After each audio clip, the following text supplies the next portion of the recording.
നാളെയാണ് ഐഷിയുടെ കേസ് പരിഗണിക്കാനിരിക്കുന്നത്. സ്വാഭാവികമായും ഡൽഹി പോലീസിനോട് ഞങ്ങൾ നേരത്തെ തന്നെ പറഞ്ഞതാണ് ഇന്ന് രാവിലെ ഇതുമായി ബന്ധപ്പെട്ടുകൊണ്ടുള്ള NBW ക്യാൻസൽ ചെയ്യാൻ വേണ്ടിയുള്ള ആപ്ലിക്കേഷൻ മൂവ് ചെയ്യുമെന്ന് ഐഷി തന്നെ പോലീസിനെ അറിയിച്ചിട്ടുള്ളതായിരുന്നു. പക്ഷേ അത് വകവെക്കാതെയാണ് ഇന്നലെ രാഷ്ട്രീയ കാരണങ്ങൾ കൊണ്ടായിരിക്കാം ഇന്നലെ ഐഷി അറസ്റ്റ് ചെയ്യാനുള്ള ശ്രമങ്ങൾ ഉണ്ടായത്. ഞങ്ങൾ ഏതായാലും ഐഷി പറഞ്ഞതുപോലെ തന്നെ ഇന്ന് രാവിലെ ആപ്ലിക്കേഷൻ മൂവ് ചെയ്തു. ഇന്ന് കോടതി ഉച്ചയ്ക്ക് ശേഷം അത് കേട്ടു. കോടതി നാളെ അത് ഐഷിയുടെ കേസ് പരിഗണിക്കുന്നത് വരെ സ്റ്റേ ചെയ്തിരിക്കുകയാണ്. ഇനി അറസ്റ്റ് ഉണ്ടാകാൻ പാടില്ല, നാളെ ഈ കേസ് പരിഗണിക്കുന്നവരെ അറസ്റ്റ് ചെയ്യാൻ പാടില്ല എന്ന് കോടതി ഉത്തരവിട്ടിരിക്കുകയാണ്. അപ്പോൾ സ്വാഭാവികമായും ഇതുമായി ബന്ധപ്പെട്ടുകൊണ്ടുള്ള ഞങ്ങൾ പൂർത്തിയാക്കേണ്ട നടപടിക്രമങ്ങൾ ഞങ്ങൾ പൂർത്തിയാക്കിയിട്ടുണ്ട്. നേരത്തെ ഞങ്ങൾ പറഞ്ഞതുപോലെ തന്നെയുള്ള നിയമ നടപടികളുമായി ഞങ്ങൾ സഹകരിക്കും. എല്ലാ സമയത്തും നിയമ നടപടികളുമായി സഹകരിക്കുന്ന ഒരു നിലപാടാണ് SFI ഉൾപ്പെടെയുള്ള സംഘടനകൾ എടുത്തിട്ടുള്ളത്, ഐഷി ഉൾപ്പെടെയുള്ള ആളുകൾ ആക്കിയിട്ടുള്ളത്. സാങ്കേതികമായി ചില കാരണങ്ങൾ കൊണ്ട് ഹാജരാകാതെ പോയതിൻ്റെ ഭാഗമായിട്ടാണ് ഒരു NBW ഇഷ്യൂ ചെയ്യുന്ന സാഹചര്യം ഉണ്ടായത്. അതിനെ രാഷ്ട്രീയമായി ഉപയോഗിക്കാൻ വേണ്ടി ഡൽഹി പോലീസ് ശ്രമിച്ചപ്പോൾ നിയമപരമായി നേരിടാനാണ് ഞങ്ങൾ തയ്യാറായത്. എന്തായാലും അതുമായി ബന്ധപ്പെട്ടുള്ള ഒരു റിലീഫ് ഇപ്പോൾ ലഭിച്ചിരിക്കുകയാണ്. ഐഷി ഇന്ന് ഓൺലൈനായിട്ട് കോടതി മുമ്പാകെ ഹാജരായിരുന്നു. നാളെ നേരിട്ട് ഹാജരാകുകയും ചെയ്യും. നിർദ്ദേശമല്ല, നാളെ നേരിട്ട് വാറണ്ട് പിൻവലിക്കുന്ന പ്രൊസീജിയർ നടക്കുന്നതുകൊണ്ട് നാളെ നേരിട്ട് ഹാജരാകും. അല്ലെങ്കിൽ തന്നെ കോടതിയിൽ ഹാജരാകുന്നതിന് ബുദ്ധിമുട്ടില്ല, ഇന്നും ഹാജരാകുന്നതിന് ബുദ്ധിമുട്ടില്ല. പോലീസ് വന്ന് പുറത്ത് നിൽക്കുന്നതുകൊണ്ടും അവരിതൊരു സിറ്റുവേഷനിലായതുകൊണ്ടും കോടതിയുടെ നമ്മൾ ആവശ്യപ്പെട്ടതിനനുസരിച്ചാണ് ഇന്ന് ഐഷി ഓൺലൈനായി ഹാജരായത്. ഓൺലൈനായാൽ ഹാജരായാൽ മതി. നാളെ സാധാരണ കോടതിയിൽ നടപടിക്രമങ്ങളുമായി മുന്നോട്ട് പോകുന്നതാണ്. സാധാരണ കേസിൻ്റെ ഡേറ്റാണ് നാളെ. ആ ഡേറ്റ് നാളെ ഹാജരാകും. ഇത്ര വളരെ സിമ്പിളായി നടക്കേണ്ട ഒരു പ്രോസസ്സിനെ രാഷ്ട്രീയ കാരണങ്ങൾ കൊണ്ട് സുഭാഷ് സൂചിപ്പിച്ചിട്ട് വെറും രാഷ്ട്രീയ കാരണങ്ങൾ കൊണ്ട് മാത്രമാണ് ഇന്നലെ ഉണ്ടായ നാടകം ഉണ്ടാക്കിയത്. ആ സംഗതികൾ ഞങ്ങൾ കോടതിയിലെ ശ്രദ്ധയിൽപ്പെടുത്തിയതിനെ തുടർന്നാണ് വളരെ സ്വാഭാവികമായി സാധാരണഗതിയിൽ നാളേക്കുള്ള കേസുകൾ ഇന്ന് സ്റ്റേ എടുക്കാറില്ല, നാളെ വന്നാൽ പോരെ എന്ന് ചോദിക്കും. അപ്പോൾ നമ്മൾ ഇതിൻ്റെ പ്രത്യേക സാഹചര്യം കോടതിയെ ബോധ്യപ്പെടുത്തുന്നതിൻ്റെ അടിസ്ഥാനത്തിൽ കൂടിയിട്ടാണ് ഇന്ന് അടിയന്തരമായി ഉച്ച കഴിഞ്ഞ് തന്നെ ഫയലെടുത്ത് പരിഗണിച്ചുകൊണ്ട് ആ സ്റ്റേ ഉത്തരവ് നൽകിയിട്ടുള്ളത്. അത് വളരെ ആശ്വാസകരമാണ്. കുട്ടിക്ക് നാളെ പോയി തയ്യാറായിട്ട് വരാനൊക്കെ ഉള്ളൊരു സൗകര്യമുണ്ട്. ഇപ്പോൾ ഇത് കാരണം വരാതിരിക്കാനുള്ള കാരണം മാത്രമേ നമുക്ക് അന്ന് പറ്റിപ്പോയത് എന്താണെന്ന് മാത്രമേ പറഞ്ഞുള്ളൂ. അതിനൊരു റീസൺ ഉണ്ട്.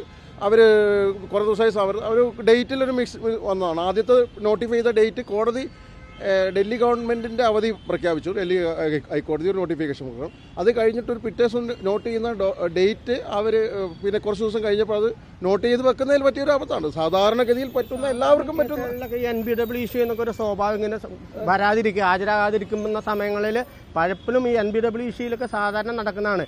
ഇത്ര വലിയൊരു സന്നാഹം കൊണ്ടുവന്ന് അറസ്റ്റ് ചെയ്യാൻ ശ്രമിക്കലും പോലീസ് അത് രാഷ്ട്രീയപരമായിട്ട് ഉപയോഗിക്കാം, പോലീസിന് ഉപയോഗിച്ചുകൊണ്ട് രാഷ്ട്രീയ മുതലെടുപ്പിന് വേണ്ടി സർക്കാർ നടത്തുകയെന്ന ഒരു സംശയവുമില്ല.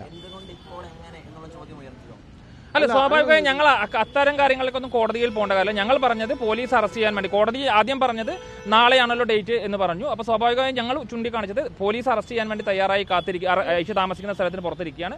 അതുകൊണ്ട് ഈ സ്റ്റേ ഓർഡർ ഇല്ലെങ്കിൽ അത് ബുദ്ധിമുട്ടുണ്ടാവുമെന്ന് പറഞ്ഞു. കോടതി അത് അംഗീകരിച്ചുകൊണ്ട് സ്റ്റേ ഓർഡർ നൽകിയിരിക്കുകയാണ്. അല്ല, അത്തരം കാര്യങ്ങളിലൊന്നും നമ്മൾ ഇന്ന് പരിഗണിക്കുക. നമുക്ക് അനുകൂലമായിട്ടാണ് കോടതി നിൽക്കുന്നത്. പിന്നെ നമ്മൾ പോലീസിന്റെ എതിരായിട്ട് അങ്ങനെ ഒരു ആരോപണം, അത് വേറെ കാര്യമാണ്. അത് എന്താ പറയുക, അത് കോടതിക്ക് പുറത്ത് നടന്നൊരു കാര്യമാണ്. നമുക്ക് പോലീസിനോടൊരു പരാതി ഇവിടെ ബോധിപ്പിക്കേണ്ട കാര്യമല്ല. കാരണം ഇപ്പോൾ ഉള്ളത് അവർക്കെതിരായുള്ള വാറണ്ട് സ്റ്റേ ചെയ്യുക, അവരെ സ്വതന്ത്രയാക്കുക എന്നുള്ളതാണ്. അത് സാധിച്ചു. ഇതുണ്ട്. ബാക്കി കാര്യങ്ങൾ കേസുമായി മെറിറ്റുമായി ബന്ധപ്പെട്ടും മറ്റു കാര്യങ്ങൾ വിചാരണ ഇനി നടക്കാറുണ്ട്. ആ സമയത്ത് പറയും അതൊരു സമരം നടത്തിയ കേസാണ്. നിങ്ങൾ നേരത്തെ പറഞ്ഞ പോലെ വളരെ ചെറിയ ഒഫൻസ് ആണ്. എല്ലാം കൂടി 3 മാസമാണ്. എല്ലാം കൂടി തെളിഞ്ഞാൽ അകത്ത് കോടതിയുടേത് അനുകൂലമായ സമീപനമായി ഇത് സാഹചര്യത്തിൽ ഈ വിഷയത്തിൽ ഇതിനകത്ത് സെക്ഷൻ 188 ഈ പറയുന്ന എന്താ പറയുക ഡിസൊബീഡിയൻസ് എന്ന് പറയുന്ന ഒരു വകുപ്പാണ് ഒന്നുള്ളത്.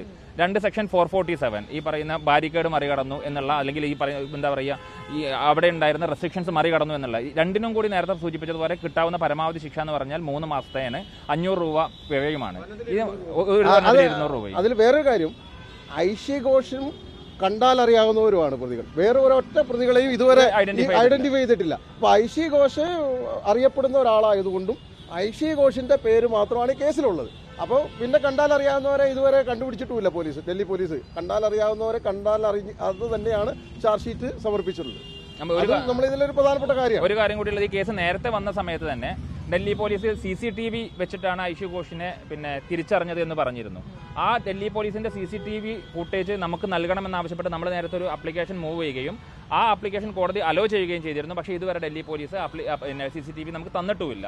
അപ്പോൾ സ്വാഭാവികമായും ഡൽഹി പോലീസിന്റെ ഭാഗത്ത് നിന്ന് ഇത്തരത്തിലുള്ള സമീപനമാണ് കേസ് നടത്തിപ്പിൽ ഉണ്ടാകുന്നത്. നമുക്ക് തരേണ്ട പ്രതിക്ക് നൽകാൻ വേണ്ടി കോടതി ആവശ്യപ്പെട്ടിട്ട് പോലും അക്കാര്യങ്ങൾ നൽകിയിട്ടില്ല. അക്കാര്യങ്ങൾ കൂടി ഞങ്ങൾ നാളെ കോടതി മുമ്പാകെ സൂചിപ്പിക്കും.